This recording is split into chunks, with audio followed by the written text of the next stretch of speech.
passing, the kindness of a Savior, the mercy for me.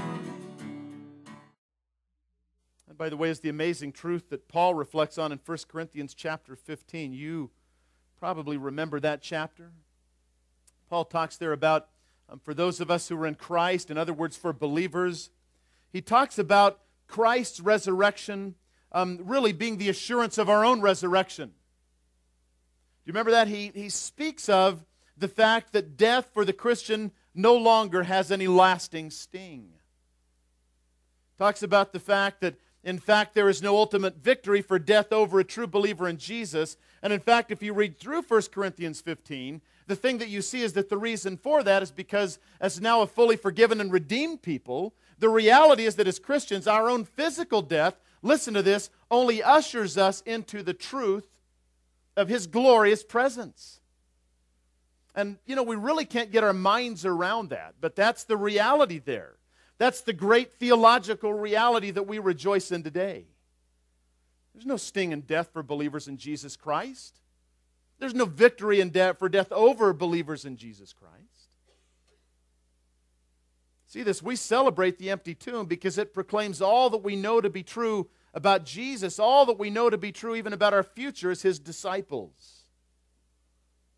You know, we're so blessed to have this because we can back up and we can read it all right here in black and red and white, can't we? We can see it all, and it's such a great blessing. But I want you to think of this, and I want you to remember that everything was far less clear. Far less clear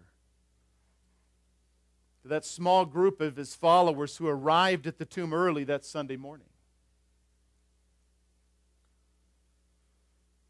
As you'd expect, all four Gospels record the resurrection of Jesus from the dead. There's a reason for that, obviously.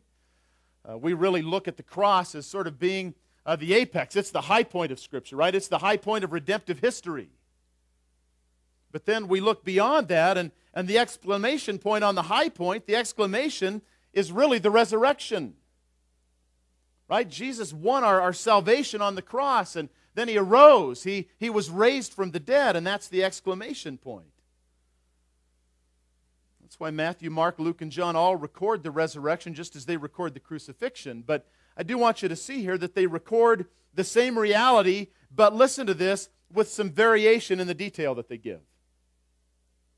They don't all record it the very same way. They record different details. I want you to see that, and I want you to understand that that's not a reason to be shaken in your faith. That's a reason to have great confidence in your faith. Any four observers, any four qualified observers of the same event are going to record it differently, right?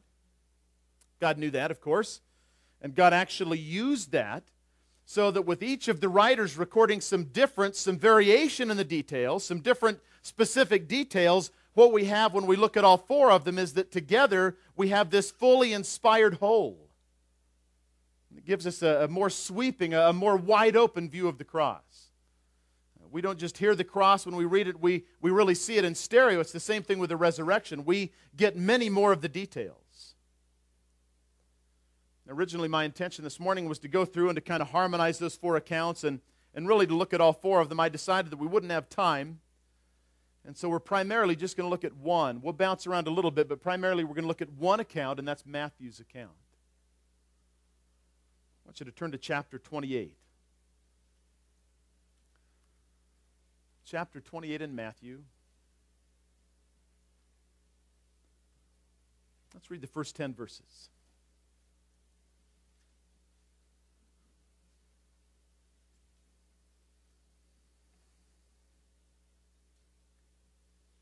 Matthew begins with an explanatory note. He says, now after the Sabbath.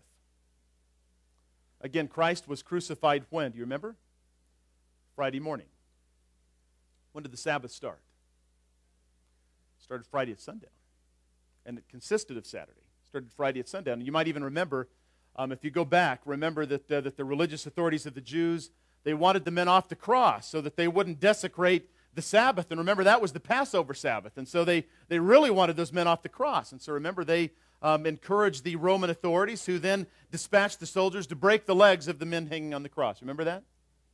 Christ's legs were not broken because he'd already yielded up his spirit to the Father, but remember the bones, the legs of the others were broken so that they would lose their support, lose their strength, and so basically they would suffocate to death. Rather a brutal thing, brutal detail here, but that was Friday evening that happened, or just before Friday evening. And so now Matthew says with this explanatory note, it's after the Sabbath. So Friday evening has passed, and Saturday has passed, and Saturday evening has passed. It would mark the end of the Sabbath. And now it's dawning toward the first day of the week. So Matthew tells us that Mary Magdalene and the other Mary came to look at the grave. And behold, a severe earthquake had occurred. For an angel of the Lord descended from heaven and came and rolled away the stone and sat upon it. His appearance was like lightning. His clothing was as white as snow. The guards shook for fear of him and became like dead men. The angel said to the women, "Do not be afraid, for I know that you are looking for Jesus who has been crucified.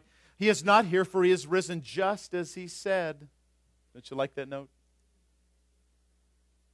Just as he said. Come.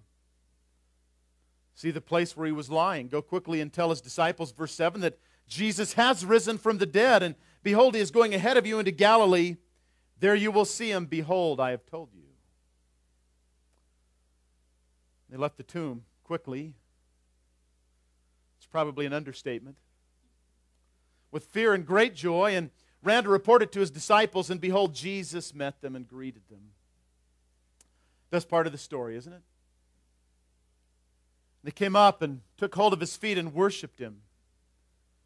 And Jesus said to them, "Do not be afraid. Go and take word to my brethren to leave for Galilee, and there they will see me." So we've contemplated now, this morning, Christ's incarnation.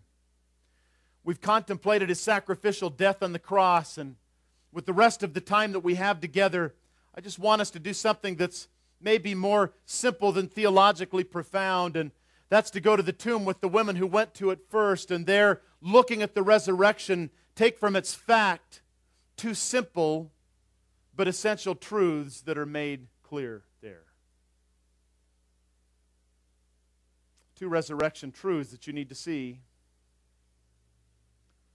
We'll spend most of our time this morning on the first of these truths. It's a subtle truth,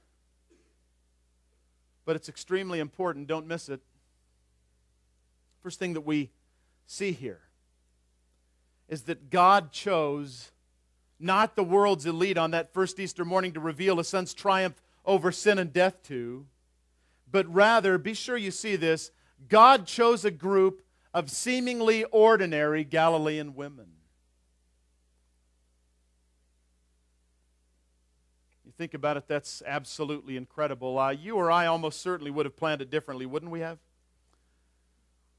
I've gone over this in my mind before, and I think that were it me, if I were given the privilege by God to plan this, I would have been sure that the treasonous Jewish religious authorities were present.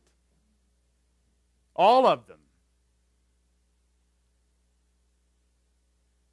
I think that I would have wanted to have had cowardly Herod there, cowardly Pilate there. Maybe Caesar too, remember? Caesar announced, believed that he was God. Maybe I'd like to have Caesar there and say, "Caesar, worship this. Let's kill you and see what happens." At the least, though, if I were thinking religiously, I would have had the apostles there, right? I think I would have had Peter leading the group. James and John following, and then the rest of them. You know, you look at the text here, though, and the thing that's plain and it's important to see is that God arranged for a very different discovery party, didn't He? The women. I got to tell you that within the context of the first century, to be a woman meant to be ordinary. really meant to be less than ordinary. Ordinary by definition. Nothing special about women. They were almost treated in many cultures as property. The Jewish culture was a little better, but not much. You could not use a woman really as a witness in a court proceeding. And there God is arranging for the women to first of all behold the resurrection. It's an amazing thing. Why would he do that? Look at the verse again. After the Sabbath, as it began to dawn toward the first day of the week, probably, by the way, because the disciples were still sleeping. We actually know that they were sort of cowering and afraid, right? This time Mary Magdalene and the other Mary came to look at the grave. Mark in his account adds a woman named Salome. That was the mother of James and John. And by the way, that's an interesting thing to me. James and John are apparently lacking the courage at that time to go to the tomb. There's their mother. Luke adds a woman named Joanna. Interesting woman. Her husband was the steward of Herod. The text seems to allow for a few other women. John, though, this is interesting, uniquely focuses only on Mary Magdalene. We do know why the women went, though. Mark tells us that the reason for their going to the tomb was to anoint the body or maybe to anoint the burial clothes of Jesus. You see that there was a very practical reason for that. I think there were two reasons. There was a practical reason, and then I think that there probably also was a more spiritual reason. But the practical reason was that the Jews did not embalm. So the thing that would happen very quickly would be that decay would set into the flesh. So oftentimes the body would be dressed and these cloths would be saturated with these spices. Not because they would really slow down the decay, because they could not do that. The reason for doing this was so that the stench of death could be held at bay for a time. Remember this when Jesus went and raised Lazarus from the dead. Do you remember? They didn't want to remove the stone because he'd been in the tomb for 4 days so that he would stink. That's the practical side of this, but I do want you to see that probably the more spiritual side, and I think the thing that we see here was that to do this, to anoint the body, to anoint the grave clothes, really was just a simple act of love. It was an act of service, and I think we need to see that because the women here are not going motivated by duty.